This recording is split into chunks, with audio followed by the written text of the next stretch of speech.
Hello and welcome. So now we're going to go in introduction to the access. Now this is really, really important. The idea here being that you would have made your portal, you've maybe designed your website, you've had your content, and so everything's set. But now you need a way for users to interact with what you've set up and what you've made. Obviously that's really, really important. So the first thing you have to do is you have to create an administrator,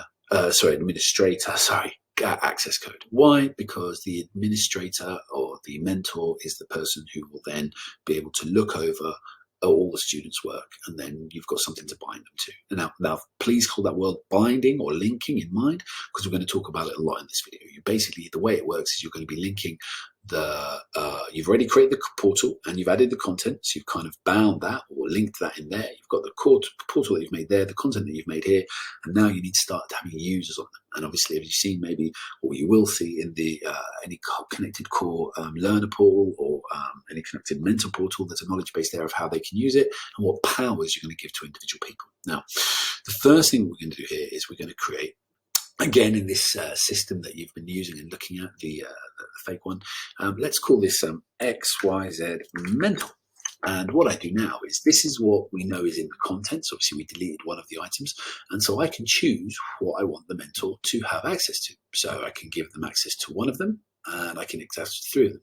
Now, what this means is they will only interact with students around those items. Now, you can change this afterwards. There's no problem with that, but it's best to kind of think always with the first one, like a super admin one, to always make sure that this one has access to everything. So then there's a mentor who can control everything, rather than you having to remember different logins for different mentors and how you're going to log in with them. So I'm going to do that here.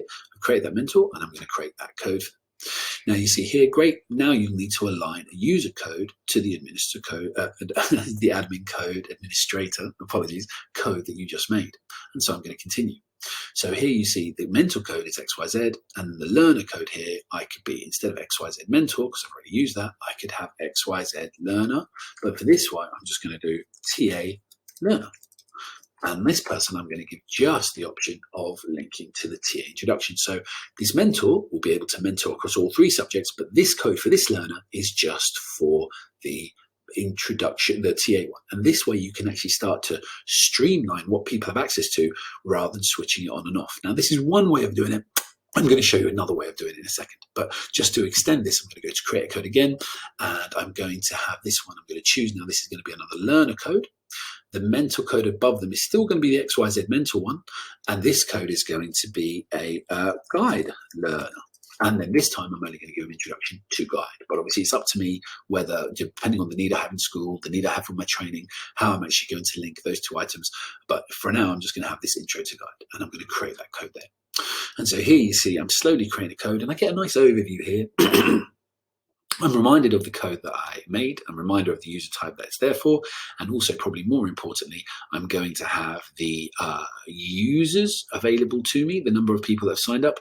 And I'm also going to have the subjects that they're signed up to. And obviously, if I hover over them, it gives me a little more detail. So that's the first introduction to some of those items and some of those things. Now, the next part's really important. So I'm going to make, even though it's just inviting people, I'm going to make a whole link to that in itself. And you'll see that in the next video. So you're going to just understand this one button, which I'm going to do a whole video on, because it does become, it looks like it can become complicated, but it's really because of the amount of options that you have and what you might want to do next. And obviously working over the years and selling over the years in different ways, we have found it works in different ways. And we're going to come back to different items in a second. So this is probably going to be the most in-depth bunch of videos. So do come back for the next ones to understand how you share effectively with your learners. Thank you.